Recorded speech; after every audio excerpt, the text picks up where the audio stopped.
What's up, guys? Saturday night. I think it's probably about 7 o'clock right now. I'm not even sure. Just did like 15 minutes of cardio warm-up on the stairs. Just did some warm-ups. I'm about to work out. But there's something in my head, and so often I'm like, I'll just do this after workout. I'll just do this after this task, and it never gets out. So here's what's on my mind. Most of you guys don't believe in you. What do I mean by that? I mean, we just went through all this COVID shit. I say went through it, you guys went through it. We didn't fucking go through it because it didn't affect us. It spiked business, if anything. We actually hired more people.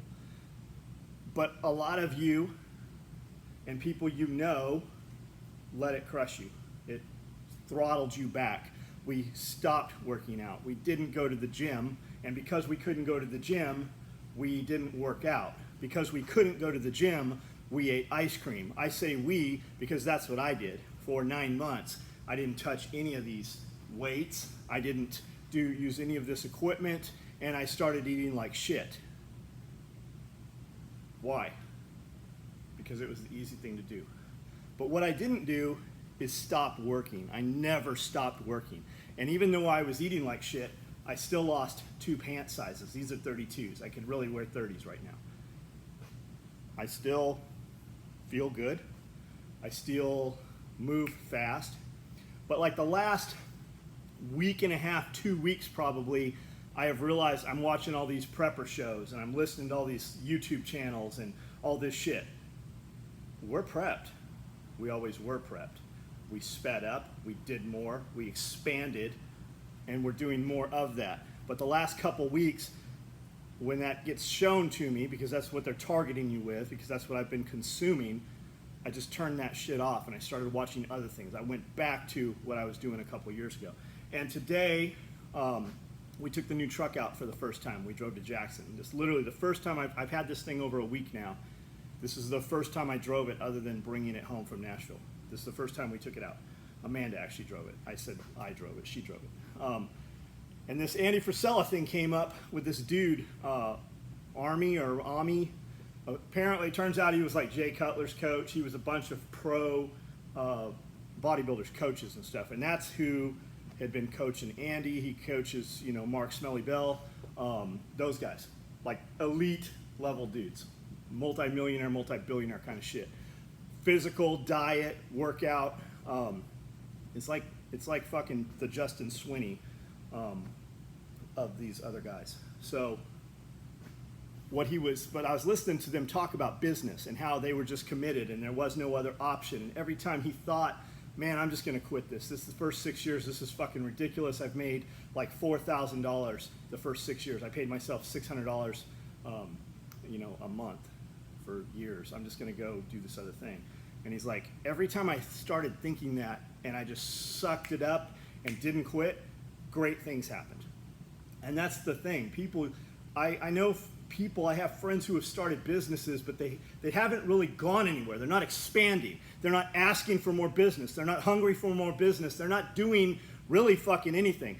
And what made me think of it, my boy was in town today and he hit me up and he's like, hey, I'm gonna come by. I'm not here. So I just hit him up. I'm like, what are you doing? He's like, I'm at home. Okay, my loss. I was thinking maybe we could hang out and do something. He's not who I'm talking about, but I almost thought, I don't hang out with anybody. People I call friends, they're not around me. They have more become acquaintances. I have very solid people that with a phone call or any effort would definitely be there. But they're not making the effort just like I'm not making the effort.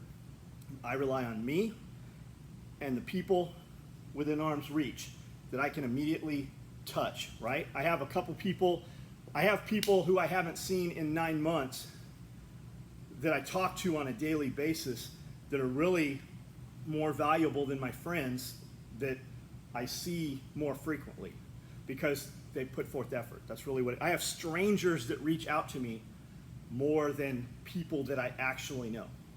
And that's not on them. I'm not reaching out to them either. But my point was,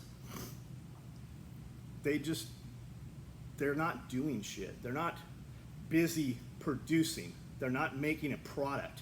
Whether that product be content, whether that product be a physical thing that you can sell. You just had 9 months while the world was on pause to steal all of that money, all of that energy, all of that effort, and do something with it.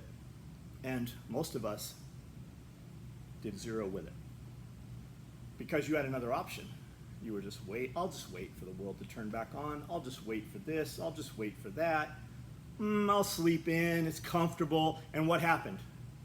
We got fatter and fatter, and some of us are fatter than we've ever been. Probably to include me. Not right now, though. Not for the last 4 fucking weeks. I'm fucking close to where I was when all this shit started. We've got some dudes that aren't around. We've got some people I need that aren't here. We will create new ones. They will be drawn back in. We'll find new guys, whatever it is. But there's dudes who are the best at their fucking game doing zero right now. I don't understand that shit. It's because they have other options. And I was thinking, I'm going to put some stuff up for auction tonight from the old building. And I could have sold all that shit. We had all these dealer orders, right? Our dealer orders were never prepaid. We built these dealer orders. They would just give us all these items, and most of them only wanted full shipment. So we'd have $20,000 worth of shit at dealer cost in a box before we'd ship it and run their card, or they'd cut a check or whatever. When we stopped taking dealer orders, we had a lot of orders, partials, right? When we moved out of the building, we left them in the other building. Why did I do that? I actually did that on purpose because I thought our stuff has a history. I believe in my product. When you buy that product, you know what you're getting, you know what it is, and you know what it is always going to be. So we took that product, we left it on all the shelves, we walked out of the shop, we locked the doors, and we stayed. We didn't go back for 4 years. We went back there a couple times. I've brought some pieces over, I've auctioned them off. You know what's crazy? That old label stuff, it auctions for way more than our new stuff because there are collectors. There are people that want that. I believed in my product. I knew that it would raise in value, and that's what always happens. And we've brought a bunch of it over here. We went over to the old building and got some things when all the COVID shit started, some things we thought, we had MREs and just bullshit sitting around. So we brought them closer to home, to the new building. And we brought some of that gear. Every time we go in there, we're like, check this out. We haven't had one of these in inventory for 10 years. We haven't had one of these for 6 years. It's just cool looking through it. Cody and some of the guys, they look through it and they're like, man, I've never even seen this thing. I'm like, yeah, this was the prototype, this was this. But it's in my way now. Cody's getting his Mustang, the motor's back together, it'll go in the car probably tonight, tomorrow morning. I've got some huge taxidermy pieces we're moving. We're about to finish up these walls and stuff. And I'm gonna auction some of these things off. And that's just what I had in my head. I believed in that product. I was not concerned with selling that product. I was not ever concerned with my product devaluing. There was no urgency to sell it. In the back of my mind, I actually believed when I sell this stuff, it'll be worth twice as much. And look what happened, it's worth twice as much. Because I believed in my product. How come dudes starting businesses don't believe enough in themselves to stop the other shit and do their shit? Or even keep doing the other shit and just do their shit? I can't fathom that.